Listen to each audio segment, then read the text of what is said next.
Moderno na ang panahon, pero kadamaan sa mga Ilonggo, nagapanguma pa sa gihapon.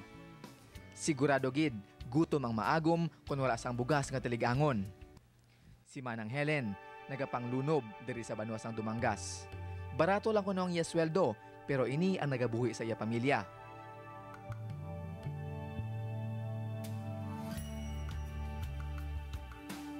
Ini naman si Manang Laila. 1986 pa ini nagsugod panguma. Kag subong, mayara na sang 3.6 ka hektarya nga talamnan. Ang ako niya makuha lang permis sa per hektar ko 70.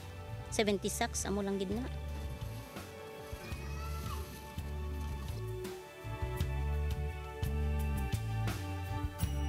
Bainti ka tuig naman nga nagapanguma ining si Manong Pedro, nga aminado, tuman gid kuno kagasto ining palangabuhian nga iya ginsudlan. Ang naproblemahan ko sang una nga natubang, mga anang long dry spell, mga El Nino nga to, siyempre damo gid ang nagakalayaan man, apektado man kami tanan. So kung sa dira nga porsyon, magasto gid na ang pagpanguma. Kay tungod nga nagastuhan mo na, naumpisahan mo na gasto, pangitaan mo na lang medyos nga madisponiran mo nga, mapatubsan mo ang imong talamnan. Climate change. Medyo technical niya konsepto. Buot silingon sang climate change, nadula na ang kinaandan nga lakat sang panahon. Tuga ko no inisang pagkatais sang ozone layer nga nagalikop sa kahawaan kag nagaprotect sa aton kontra sa init ni haring adlaw. Carbon gases ang nagapanipis sang ozone layer.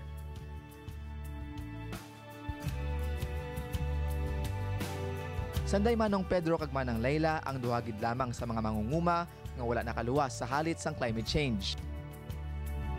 Hindi ka nakapakot sang timpo nga limbawa, tingulan sang una, pero sa subong, tigilinit na.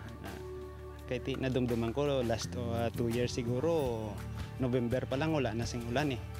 Dapat kung sang una pa na nga mga timpo abi, ang ina nga mga binulan daw tingulan pagid na.